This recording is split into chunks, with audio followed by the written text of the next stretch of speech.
We want to go to breaking news right now. As you can see, Georgia Governor Nathan Deal is addressing the state of emergency for the 13 coastal counties with Hurricane Matthew. Let's listen in. Security agency to work cooperatively with other state agencies and with local jurisdictions so that we can be prepared to make sure that there are no tragedies that can be averted. I would caution people to not panic, just be vigilant, be prepared.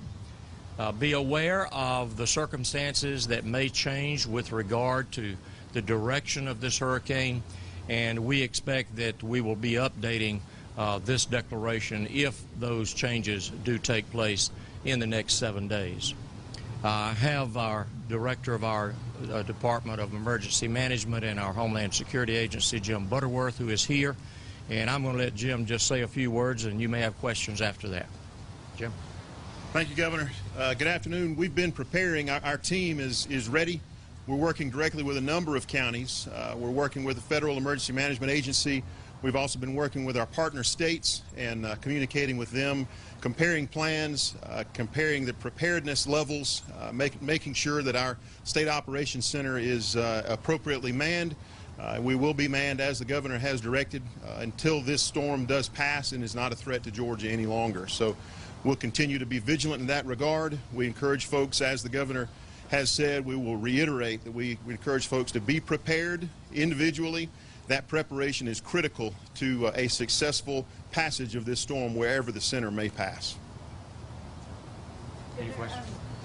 When do you plan on opening the Operations Center, the Emergency Ops Center? Is that tomorrow? Well, it's been open for about a day already. Our folks have been there. They are engaged directly with the local counties and again with the federal government also. So we have manned it for quite a while.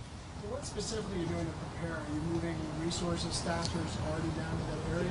There are a number of different resources that are available. With the state of emergency, that kind of expands the overall state response. We have been working directly with the counties to make sure that specifically long-term care facilities understand the impact of the storm and how the impact could be detrimental to any transportation possibilities for them.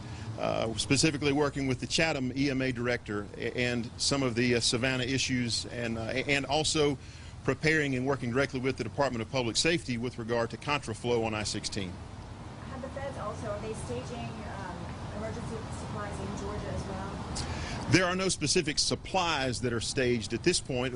Red Cross, although the one thing that I would add is that Red Cross has begun to identify individuals, volunteers, supplies that might be needed for some location somewhere between Florida and North Carolina potentially, and we've been working directly with them. We do have FEMA individuals identified in our operations center that we're maintaining contact with. You said you're already preparing for the potential contraflow of I-16. Does that mean you're preparing for potential evacuation? We've been listening in here to Governor Nathan Deal as well as Jim Butterworth talk about the state of emergency for 13 Georgia coastal counties. We are streaming this live right now on WSB-TV.com. We do have WSB-TV's Channel 2's Lori Geary is there as well, so you can get this online at WSB-TV.com, live streaming right now.